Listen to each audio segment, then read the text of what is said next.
ओ भगवते वासुदेवाय। सज्जनों, आप देख रहे हैं हमारे अनंत पत्र न्यूज़ चैनल पर श्री नरसिंह पुराण की कथा। अब आज के इस अध्याय में 14 मनमंत्रों के कथा की कथा है। सीधा चलते हैं कथा की तरफ। सूत जी बोले, प्रथम स्वयंभू मनमंत्र है। सृष्टि के आदिकाल में सरोचिष नामक द्वितीय मनु हुए थे। उस सरोचिष मनमंत्र में विपश्चित नामक देव राजेंद्र थे। उस समय के देवता परावत और तुषित नाम से प्रसिद्ध थे।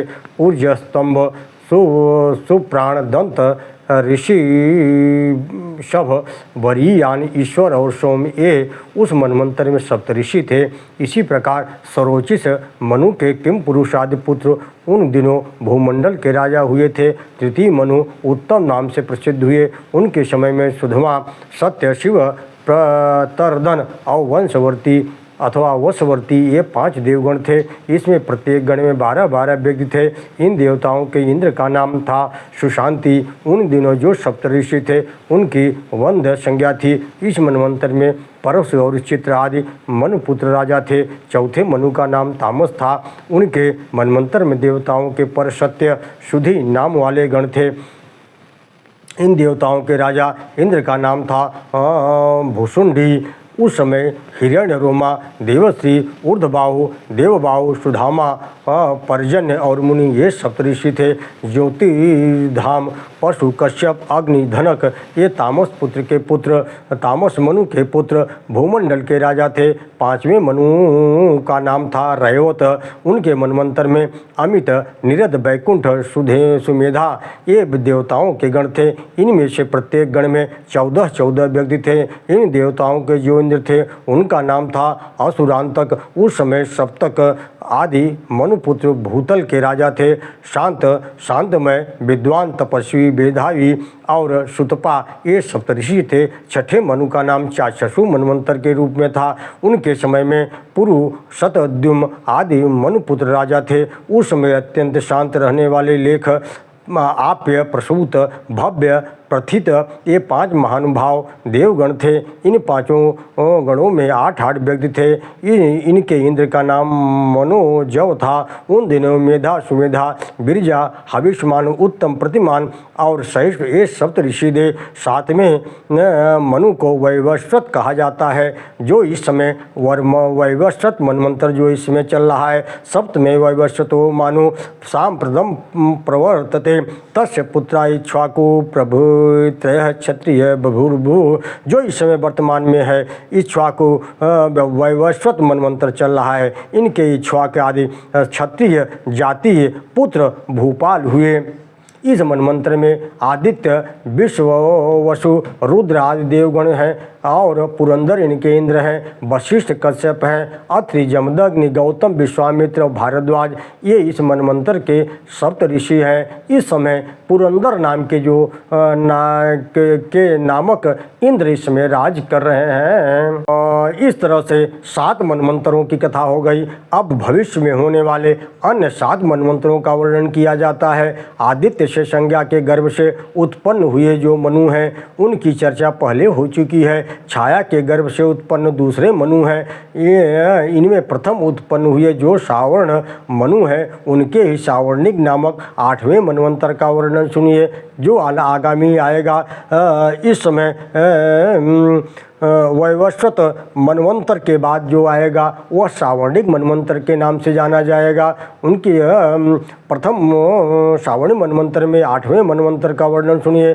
सावर्ण ही 8वें मनु होंगे। उस समय सुतप आदि देवगण होंगे। बलि उनके इंद्र होंगे। जो बलि इस समय भगवान वामन के द्वारा छल लिए बांधे गए थे वही बलु 8वें मनवंतर में इंद्र होंगे। दीप्तिमान, गालव, नामा, कृप, अश्वस्थामा, व्यास और ऋषसिंह ये सप्तऋषि होंगे। विराज, उर्वरी, निर्मोक आदि सावर्ण के मनु के पुत्र राजा होंगे। 9वें भावी मनु दक्ष सावर्णी होंगे। घृति, कीर्ति, दीप्ति, केतु, पंचहस्त, निरामय तथा पृथुश्रवा आदि 10 सावर्ण के मनु के पुत्र उस समय राजा होंगे। उस मनवंतर में मरीच गर्भ सुधर्मा हविष्मान ये देवता होंगे। इनके इंद्र अद्भुत नाम से प्रसिद्ध होंगे। सवन कीर्तिमान हव्य वसु मेधातिथि ज्योतिषमान और सत्य ये सप्तऋषि होंगे। 10वें मनु ब्रह्म सावर्णी होंगे। इस समय विरुद्ध आदि देवता उनके शांति नामक इंद्र होंगे। हविष्मान सुकृति सत्य तपोभून नाभाग प्रतिमोग और सप्तकेतु ये सप्तऋषि होंगे।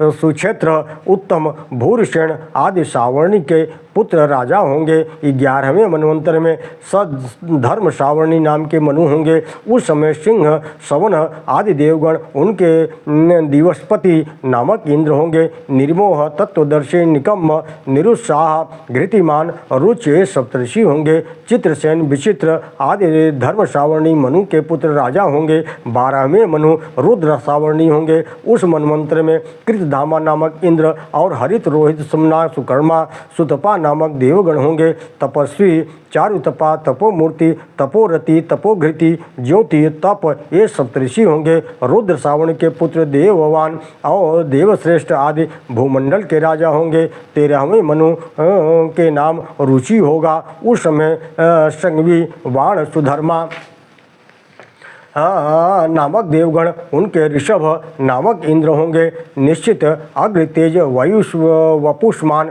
ग्रीष्ण वारुण हविष्मान और दव्य मूर्ति नहु से सप्तऋषि होंगे। उस मनु के सुधर्मा तथा देवानीक आदि पुत्र भूपाल होंगे। 14वें भावी मनु का नाम भीम होगा। 14वें मनु का नाम भौम होगा। उस समय सुरुचि नामक इंद्र चक्षुष्मान पवित्र कनिष्ठाभ नामक देवगण होंगे। अग्निबाहु सुचि शुक्र माधव शिव अभीम और जितश्वास ये सप्तऋषि होंगे। उस भौम मनु के पुत्र रूरु गंभीर ब्रह्मा आदि भूतल के राजा होंगे। इस प्रकार यह 14 मनमंत्रों की कथा यहाँ पे उन मनु के पुत्र तत्कालीन राजाओं का वर्णन किया गया। इस वसुधा का जिनके द्वारा इस वसुधा का पालन होता है। प्रत्येक मनवंतर में मनु सप्तऋषि देवता भूपाल मनुपुत्र तथा इंद्र ये अधिकारी होते हैं। इन 14 मनवंतरों के व्यतीत हो जाने पर 1000 चतुर्युग का समय बीत जाता है। यह ब्रह्मा जी का एक दिन कहलाता है। फिर से उतने ही प्रमाण की उनकी रात्रि होती है। उस समय भूतों की आत्मा साक्षात भगवान नृसिंह ब्रह्म रूप धारण करके शयन करते हैं। सर्वत्र व्यापक आदि विधाता सर्वरूप भगवान जनार्दन उस समय समस्त त्रिभुवन को अपने में लीन करके योग माया का आश्रय ले शयन करते हैं। फिर जगत जागृत होने पर वे भगवान पुरुषोत्तम पूर्व कल्प के अनुसार पुनः युग व्यवस्था तथा सृष्टि करते हैं। इस प्रकार हे ब्राह्मण, इस प्रकार मैंने मनु देवगण भूपाल मनुपुत्र और ऋषि इन सब की आपसे वर्णन किया। आप इन सब का पालन करता भगवान विष्णु की विभूतियाँ ही समझे। ओम नमो भगवते वासुदेवाय। नमो भगवते वासुदेवाय। सज्जनों, अब इस अध्याय में सूर्यवंश के राजा इक्ष्वाकु का भगवत प्रेम और तपस्या के लिए उनका प्रस्थान की कथा है। सीधा चलते हैं कथा की तरफ। सूत जी कहते हैं, अब मैं सूर्यवंश तथा चंद्रवंशी राजाओं के वंशानुचरित का वर्णन करूंगा, जो श्रोताओं का भी पाप नष्ट करने वाला है। हे मुने, मैंने पहले सूर्यवंश उत्पन्न हुए जिन मनुपुत्र इक्ष्वाकु नामक भूपाल की चर्चा की थी और उनके चरित्र का वर्णन आप मुझसे सुने। हे महाभाग, इस पृथ्वी पर सरयू नदी के किनारे अयोध्या नाम से प्रसिद्ध दिव्यपुरी है। वह अमरावती से भी बढ़कर सुंदर और 30 योजन लंबी चौड़ी है। बृहस्पति के समान तेजस्वी ब्राह्मण नगर की शोभा बढ़ाते हैं। कल्पवृक्ष से भी बढ़कर उदार नागरिकों वैश्यों उच्च श्रवा के समान घोड़ों दिग्गजों के समान विशालकाय हाथियों व पुरी बड़ी शोभा पाती है। इस प्रकार नाना वस्तुओं से भरी अयोध्यापुरी इंद्रपुरी अमरावती की क्षमता करती है। पूर्व काल में नारद जी उस पुरी को देखकर भरी सभा में कहा था, स्वर्गैव सृजमानस्तव्यर्थं स्याद् पद्मजन्मनः जातायोधिका स्वर्गात् कामभोग समन्विता। स्वर्ग की सृष्टि करने वाले विधाता का यह सारा प्रयत्न व्यर्थ हो गया, क्योंकि अयोध्यापुरी उससे भी बढ़कर मनोवांछित भोगों से संपन्न हो गई है। इक्ष्वाकु अयोध्या में निवास करते थे। वे राजा के पद पर अभिषिक्त हो पृथ्वी का पालन करने लगे। उन महान बलशाली नरेश धर्म युद्ध के द्वारा समुद्र भूपालों को जीत लिया था। मानिक से बने मुकुट से अलंकृत अनेक छोटे मंडलों को शासक राजाओं के भक्ति और भयपूर्वक प्रणाम करके उनके दोनों चरणों में भिगुटों की रगड़ से चिन्ह बन गया था। मनुपुत्र प्रतापी राजा इक्ष्वाकु राजोचित चेत से इंद्र की क्षमता करते थे। वे संपूर्ण शास्त्रों के ज्ञान में निपुण थे। उनका बल कभी क्षीण नहीं होता था। वे धर्मात्मा वेदवक्ता ब्राह्मणों के साथ धर्म और न्यायपूर्वक समुद्र पर्यंत पृथ्वी का पालन करते थे। उन बलशाली नरेश ने संग्राम में अपने तीखे शस्त्रों से समस्त भूपों को जीतकर मंडल को अपने अधिकार में कर लिया था। प्रतापी राजा इक्ष्वाकु ने प्रचुर दक्षिणा वाले यज्ञ, नाना प्रकार के दान, परलोकों पर भी विजय प्राप्त कर ली थी। वे दोनों भुजाओं द्वारा पृथ्वी का जिह्वा, अग्रभाग से सरस्वती का, वक्ष स्थल से राजलक्ष्मी का और हृदय से भगवान लक्ष्मीपति की भक्ति का भार वहन करते थे। एक वस्त्र पर खड़े होकर के भगवान हरि का, बैठे हुए लक्ष्मीपति और सोए हुए अनंत देव का निर्मल चित्त से चित्र बनवाकर प्रातः काल, मध्याह्न काल, संध्या काल में तीनों समय भगवान विष्णु के तीनों रूपों का गंध, पुष्प आदि पूजन करते। उस पर पट पर प्रतिदिन भगवान विष्णु का दर्शन करके प्रसन्न रहते थे। उन्हें स्वप्न में भी नागराज अनंत की शैया, सोए हुए काले श्याम वर्ण कमल लोचन पीताम्बरधारी भगवान कृष्ण विष्णु का दर्शन हुआ करता था। ओम नमो भगवते वासुदेवाय। साधु शिरोमणि उस राजा के मन में भगवान विष्णु के दिव्य स्वरूप को प्रत्यक्ष देखने की उत्कंठा, अभिलाषा जागृत हुई। उनकी वह तृष्णा पूर्व थी, उनकी तृष्णा बहुत बढ़ गई। वे बुद्धिमान भूपाल मन में सारे राजभोग को निस्सार समझने लगे। उन्होंने सोचा, जिस पुरुष ने गेह, स्त्री, पुत्र, क्षेत्र आदि दुख भोगों को वैराग्य ज्ञान पूर्वक त्याग दिया है, उसके समान बड़भागी इस संसार में कोई नहीं है। इस प्रकार सोच विचार कर तपस्या में आसक्त चित्त होकर उन्होंने अपने लिए पुरोहित वशिष्ठ जी से उपाय पूछा। आज जा करके पूछा, हे मुनि, मैं तपस्या के बल से देवेश्वर अजन्मा भगवान नारायण का दर्शन करना चाहता हूँ। इसके लिए आप यह उपाय बताइए। इस प्रकार कहने पर राजा के हित में सदा लगे रहने वाले धर्म मर्मज्ञ मुनिवर वशिष्ठ जी तब से आसक्त चित्त उस नरेश से कहा, यदि तुम परमात्मा नारायण का साक्षात करना चाहते हो तो तपस्या शुभ कर्मों के द्वारा भगवान जनार्दन की आराधना करो।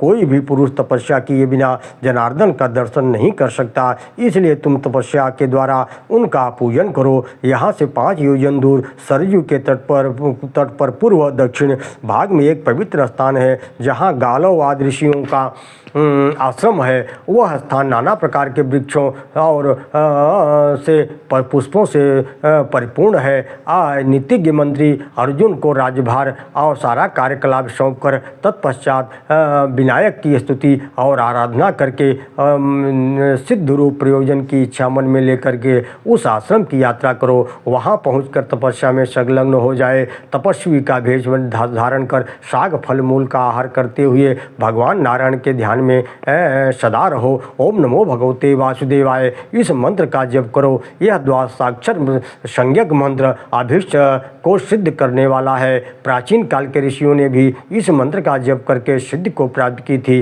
चंद्रमा, सूर्य आदि ग्रह जाकर पुनः लौट आते हैं, परंतु द्वादशाक्षर मंत्र का चिंतन करने वाले पुरुष आज तक नहीं लौटे। भगवान को पाकर आवागमन से मुक्त हो गए। नरेश्वर, हे राजन, वाह इंद्रियों को हृदय में स्थापित कर मन को सूक्ष्म परम तत्व में स्थिर करके इस मंत्र का जप करो। इससे तुम्हें भगवान मधुसूदन का साक्षात दर्शन होगा।